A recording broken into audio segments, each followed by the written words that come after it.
I feel like everybody feels like, they should be on the team. And if you ask anybody on the team, would they feel like they belong? Coaches like Kevin Stefanski, it's ego over execution. It's plays over players.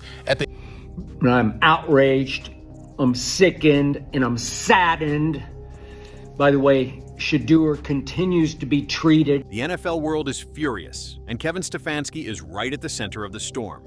Experts are now exposing the Browns head coach for allegedly rigging Shedeurs preseason game to make him look like a bust. Jake, and the lies that Kevin Stefanski has told, Kevin Stefanski even looked even worse. And if these claims are true, this isn't just bad coaching. This is a calculated takedown of a rising star. When they're at practice, Shedeurs Sanders is not their priority. When he is at practice, he was staying hours beforehand, leaving hours later. You're not the only one angry. The entire NFL world is livid over how the Browns handled Shedeurs Sanders. Analysts, journalists, and even former players are calling this preseason fiasco a straight-up setup. They believe Stefanski didn't just coach poorly. He orchestrated a situation where Shedeurs had no shot at succeeding. And Kevin Stefanski handled that situation and this whole quarterback competition horribly because you removed an opportunity for him to redeem himself in that situation to go out as a winner. And again, think about it. A rookie quarterback with first-round talent thrown into a broken system surrounded by players who won't even make the roster. Instead of helping him shine, the Browns stacked the deck against him. And fans?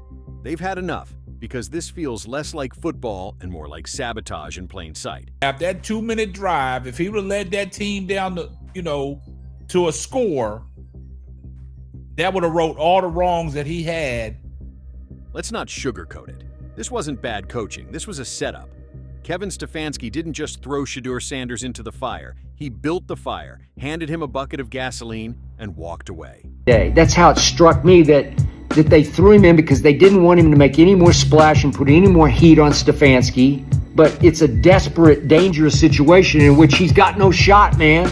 He surrounded Shedeurs with third, fourth, and even fifth string players, guys who were cut the very next day, and then called standard offensive plays knowing full well the O-line couldn't hold for 2 seconds. No quick passes, no protection, no adjustments. Oh, and here's the kicker. Shedeurs wasn't given a single first-team rep in practice, yet Stefanski expected him to run plays designed for starters.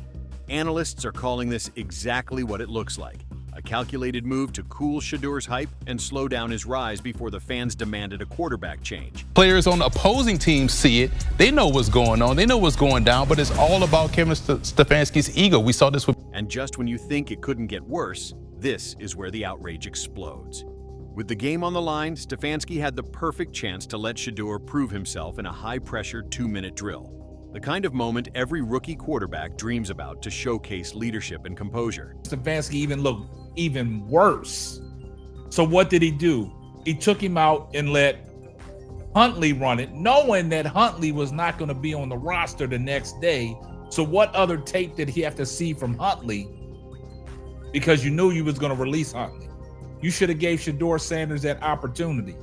Instead, he pulled Shedeurs out and gave the ball to Tyler Huntley, completely stripping the rookie of his chance to turn the game around and rewrite the narrative.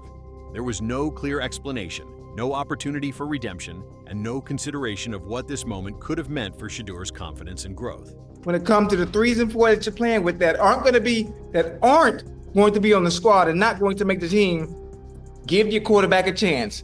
Okay, you know what? You know they can't hold up that long? Let's play quick game. Let's play quick game just to get Shedeurs in the goddamn rhythm. But no, you come out, call them regular offensive plays. Analysts aren't buying the coaching decision excuse either. To them, this wasn't just about managing a game. It was about managing perception. By removing Shedeurs from the most crucial drive, Stefanski protected the existing quarterback hierarchy and ensured Shedeurs wouldn't have a chance to overshadow the veterans. Dillon Gabriel was drafted according to where his talent suggested, to be completely honest and fair. 3rd round, looks like a high-end backup, looks like Case Keenum out there and how efficient he is with the football. He's a point guard passer. That's great for him. Shedeurs... If you really want to understand why people are furious, just look at how differently Dillon Gabriel was treated. While Shedeurs was left battling behind third and fourth string players who were cut the next day, Gabriel was handed the perfect setup to succeed. He got first-team reps in practice, max pass protection, and an offensive scheme tailored to his strengths. Was the one that should have gone in the first round that went to the fifth round for reasons that doesn't involve football. And so we could dive into a whole diatribe about that. But when you look at what he does well, accuracy, the placement, situational football, which he took away from him today in the 2-minute offense. So for Gabriel, Stefanski designed a quick, efficient passing game. Short throws, spread formations, and routes built to move the ball fast. Meanwhile, Shedeurs was forced to run deep-drop, high-risk plays behind an O-line that couldn't hold its ground, with zero adjustments made to ease the pressure. And ripping it, 129 yards and a touchdown. Shedeurs Sanders under pressure, 5 sacks, finished 3 of 6 for 14 yards on the day. The result? Gabriel looked polished and unstoppable, putting up 129 yards and a touchdown while marching down the field with ease. Shedeurs, on the other hand, spent most of his snaps under siege, taking 5 brutal sacks and finishing with just 14 passing yards. To analysts, this wasn't bad luck. It was by design. Stefanski set up one quarterback to shine while quietly putting the other in a position where failure was almost guaranteed. A lot of times with these coaches and coaches like Kevin Stefanski, it's ego over execution, it's plays over players. At the end of the day, you got to give this kid a shot to redeem himself. That's the beauty of being a rookie. You're going to go out there, you're going to struggle, you're going to have some success, you're going to struggle again, but you want to see them come out on the other side. At this point, analysts aren't just questioning Kevin Stefanski's decisions. They're calling out his entire coaching philosophy. Over and over, the same criticism comes up. With Stefanski, it's ego over execution and plays over players. But most likely Shedeurs Sanders, because when people talking about, like RG3 said, talking about sabotaging a young player, this is what it looks like. Instead of adjusting his system to highlight Shedeurs' strengths, Stefanski forced him into a scheme that was never built for him. There were no quick passes, no creative protections, and no effort to simplify the offense for a rookie making his preseason statement. It's as if Stefanski was more interested in protecting his playbook than protecting his quarterback. Can you address this sort of persistent narrative that you're trying to sabotage Shedeurs Sanders, especially after yesterday and not putting him in for the 2-minute? Yeah, obviously, I don't concern myself with outside type of things. And here's what makes it worse. Shedeurs has been grinding since day one, arriving early, staying late, putting in the work. Yet Stefanski treated him like an afterthought.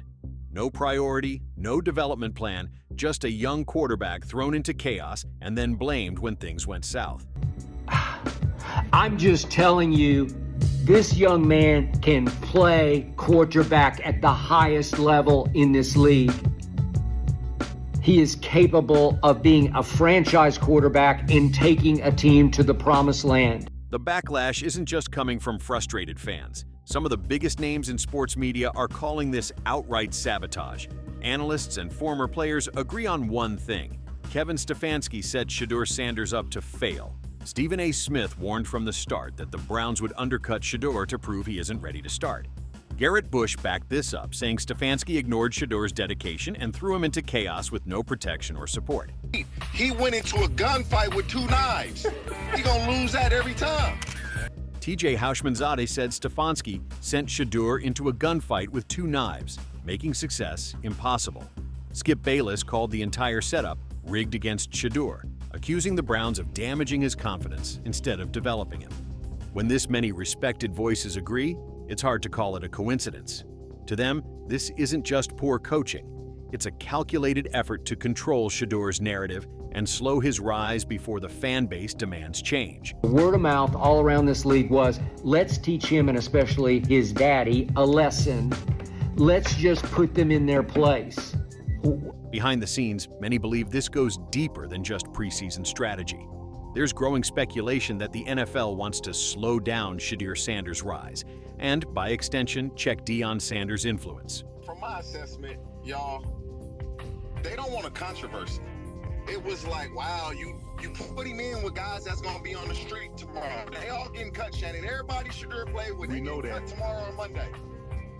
So you didn't get this man a fighting chance to compete. He went into a... According to insiders, there's an unspoken agenda.